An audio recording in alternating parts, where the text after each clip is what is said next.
may good news, hingiti tayo ng konti.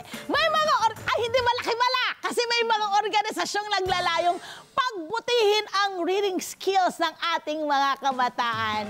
Salute! Kaya naman, pasok na pasok sa ating hashtag LTE Make a Difference itong susunod po nating mga panauhin. Kasi lumikha po sila ng isang reading program na nagtuturo sa mga batang magbasa sa loob lamang ng 20 araw.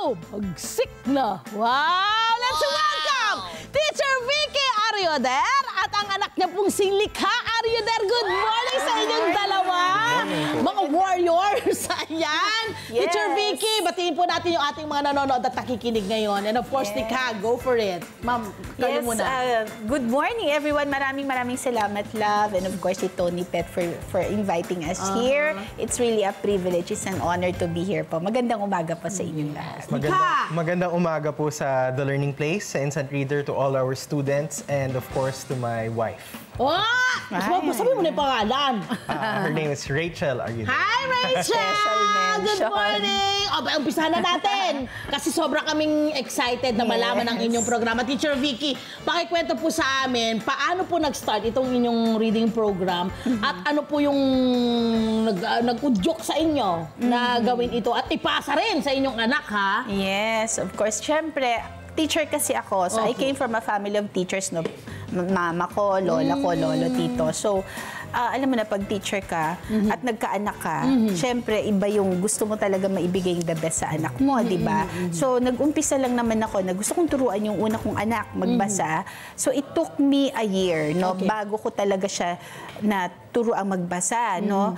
Ang dami ko kasing tanong sa mga pagbabasa kung paano talaga magbasa ang isang bata. Kasi teacher ako ng high school, hindi naman ako marunong talaga. Yes. So, kailangan ko i-discover kasi sarili mong anak na yun. Hindi na lang basta estudyante mo. So, after a year, no, maraming components, marami akong ni-research ng mga iba't ibang reading program. After a year, nabuo ko siya. So, dahil meron akong pangalawang anak, si Likha, siya talaga yung naturuan ng buo na yung programa. Pero wala na akong time nun kasi may yung panganay, kailangan ko ng turuan. So, si Likha ang nakapagbasa ng within 17 days. Wow! Yes. Ilan taon po siya no, nung He was 5. He was 5 already. Medyo may kalikutan siya compared doon sa ano ko. Bata talaga, ganun sila. Yes. So sabi ko, ay naku, baka naman fast learner lang siya kasi masyado siyang exposed. Okay. So tinest namin yung program na ito sa mga public school rin kids, sa mga may special learning needs, yung autism, ADHD, no, at iba't ibang nationalities, no. And we got the same results. So laging ganon. Noon, nag-start siya muna as 30 days. Kasi medyo kabado ako. Baka mamaya, syempre may konting leeway. Pero, nabagalan pa rin ako. So, noon, fast prep ang tawag sa program namin. Pero I felt like ang tagal ng 30 days. Kasi 17 days lang eh. So, sabi ko, gawin nating 20 days. And then, most of them, even less than 20 days, makakapagbasa na. Kasi ika-4th day, they would read sentences already. Wow! Yes, ganun siya. So, may age ka na parang bracket? Na parang you have to start at 5 years old? No, actually 4. Wow! Maganda yung 4, no? Meron kaming naturuan na 3, pero actually, yung attention span masyado. Merong mga 2.6 years old. Wow! Yes. Okay, dito ako curious kasi ako... This one is I think 2.9 years old. Ito, ayan pinapakita ngayon. Ito 4 na to. Ito 5 na to yung girl before, si Sophia. Sa mga nakikinig po sa Radyo Agila ngayon, ipinapakita po kasi namin ngayon ang mga video ng mga batang natuturuan po ng kanilang programa. At nakikita natin na yun nga yung kinikwento ni Likha, as young as 2.5 years old hanggang 5, talaga namang natututo ng magbasa ng sentence. Sentence! Grabe. Ika-4th day pala. Oo, pero ito nga yung gusto kong malaman kasi I'm sure yung ating mga magulang curious. Like me, ako, yung pangalan, yung una ako nagkaanak, parang masyado akong naging parang mahigpit sa pagtuturo na napipikon ako. Ito pala yung gusto ko itanong sa'yo. Paano ba ang tamang way of doing it na na hindi kayo magkakaroon, hindi ma-scar ang anak ninyo. Sa pagbabasa, hindi siya magkakaroon ng trauma. Ako, ang ganda ng ano mo na yan. Kasi talaga sa program namin, apart from yung, alam mo yung talaga ituturo ming reading, no, we incorporate heart and mind mastery learning. Kasi kailangan i-prepare mo muna ikaw, yung puso at isipan mo, at saka yung estudyante mo. So, meron kami mga micro-learning skill exercises, mindfulness exercises, na naka-incorporate sa programa namin. Para alam mo yun, maging napakagandang experience niya. Kasi reading actually is a very complicated skill. Napaka-complicated niya. Kaya madalas mapipikon ka nga pag hindi agad nakukuha ng anak mo, di ba? So, kailangan prepared ka. Prepared ang teacher, prepared para ma-prepare mo rin yung bata. How was the experience when you were taught by your mom? Parang paano yung naging proseso na naaalala mo nung kabataan mo? Well, ako po kasi admittedly, hindi ako genius na bata. Normal lang na makulit na parang kiti-kiti. Tapos, ako yung tipo. Actually, it wasn't my mom who taught me. She developed the program. It was my dad who taught me using the program that she used. So, kumusta ang tatay magduro? Well, naiinis siya sa akin. Yun nga yung sinasabi ko! Kasi parang ang trumpo, paikot-ikot. Diba yun nga yung sinasabi ko? Tapos? Pero eventually, yun nga, that's proof na yung program na na-develop niya, effective talaga, kahit makulit yung bata. Diba? Basta tama yung sistema, tama yung proseso. So I was able to read, ayun nga, very quickly. And at that age, ayun, naging favorite child talaga ako. Siya na nagsasabi niya na. Parang magkakaroon na tayo ng problema rito sa favorite. Pero sige na, paano na natin yun? Palalapasin na natin yun. Feeling na lang anak yun. ay favorite. Tulungan na kita. Feeling natin yun. Ma'am, ito nga, kagaya ng sinasabi ngayon ni Lika sa atin, na parang meron ka talagang sistema na ginawa para maging successful ito. Ano yung parang sa tingin mo, basic na parang ginawa mo para mas maging mapabilis ang pag-aaral ng mga bata sa pagbabasa? We do not teach the alphabet first. So, contrary to the what we usually do na nakasanayan, and we're not picture dependent. Kasi usually, di ba, bawa yung ball, may picture ng ball, yung cat. So, ang bata nagiging very dependent sa picture.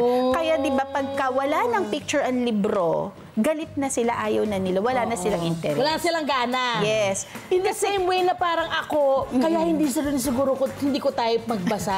Kasi naging visual ako. So, ibig sabihin po ninyo, na-feed yun sa akin, kaya ganon? Yun ang nangyari kasi sa atin, conditional reading So, laging nakadepend sa picture. Di ba, sa totoo lang, not all words can be picture-aided. Exactly. Hindi talaga na mangyayari yun. Kaya maraming bata, di ba, even instructions, hindi nila mabasa. Kasi sanay sila in-introduce ang words with pictures. So, sa instant reader, we do not really teach using the alphabet first, no? Wala siyang picture talaga. Para genuinely, scientifically, magbabasa talaga sila. Kahit na anong word na ibato mo sa kanila. Magiging curious sila doon sa makikita nilang mga words at pipilitin nilang basahin yun. So, we use phonemes. Meron kasing phonetics. Ano ibig sabihin po? Meron kasi usually phonetics, di ba? So, yung phonetics, the A, B, C, D, ganyan. So, it's the letters of the alphabet. 26 letters lang ang alphabet. And then, ikakategorize mo yun ng vowels and consonants. Sa phonemes kasi, merong 44 standard phonemes, no? Actually, in instant reader, we have 52. So, ibig sabihin, when you teach the alphabet, half of it you lost na. Kasi 26 lang yun correct. Pero yung phonemes kasi, that's kami 52 nga. And then we use ridiculous association. Yung talagang the minute sounds ng letter. So, hindi, halimbawa yung M, it should be hindi siya ma. Kasi pag sinabi mong ma, katulad sa mga, halimbawa, yung pagpapantig sa mga bata na so, pag binasa nila yung M, ma kaagad. Paano kung hindi naman A yung kasunod ng... So, yun, maraming techniques and strategies na I got. Actually, ni-research ko siya from different materials. Pero hindi kasi lahat nung yon na andoon, no? So, I have to, tas ang hirap naman kung teacher ka, iba-iba yung materials mo. Tama rin. So, I have to develop one material, andun na lahat, turnkey system talaga siya, na lahat ng components na kailangan ng isang 21st century Yes. na ngayon ang mga Mabata. bata, napakaikli ng attention span Sobra. nila. Tama po Diba? kayo. 5 minutes is forever. Yes. Diba? So, kaya dapat iisipin mo yon. Paano mo siya matuturuan ng mabilis lang? Kasi 20 days lang Yes, tayo. yes, yes. Yun. So, lahat ng components na yun nandun. And they need to have fun learning. Yun! Kaya ito ngayong umaga, meron siya ipapakita. May dinala po siyang mga reading materials para sa atin para malaman, magkaroon tayo ng idea kung paano nila sinasagawa ang kanilang programa. So ano po yung mga dala natin ngayon? Lika. Siguro si Lika, mag-share ka na rin, Lika. Ano itong mga Actually, it's better if Teacher Vicky shares. si Teacher Vicky na! Actually, Okay. alam mo naman, syempre, actually, this is just a little of it. Kasi Maraming online involved, na kami, yeah. no?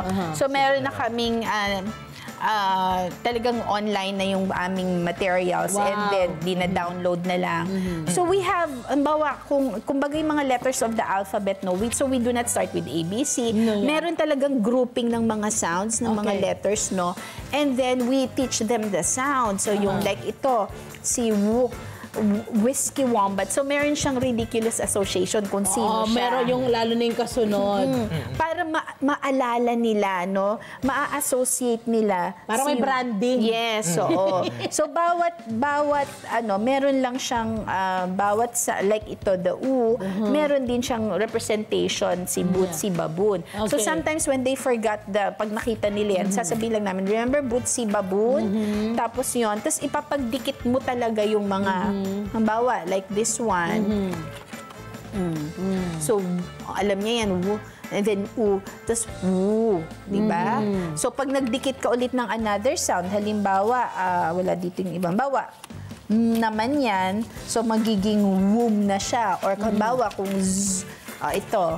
So, it's so easy, yung z, tapos meron kang u. So, zoo. Ang bilis mo talaga siyang And I think, no, parang Mabe-blend. from what you're doing also, dahil sa mga sound, parang it's also fun. Kasi parang, parang ang happy yung mga naririnig ko. Yes. Hi! Sa mga naman, mga Kanet 25. This is Love and New Verbo. For more love, Tunipet, and Song updates, just click the subscribe button and follow us on our Net25 social media pages at Net25 TV and Net25 Entertainment Facebook. See ya. I love ya.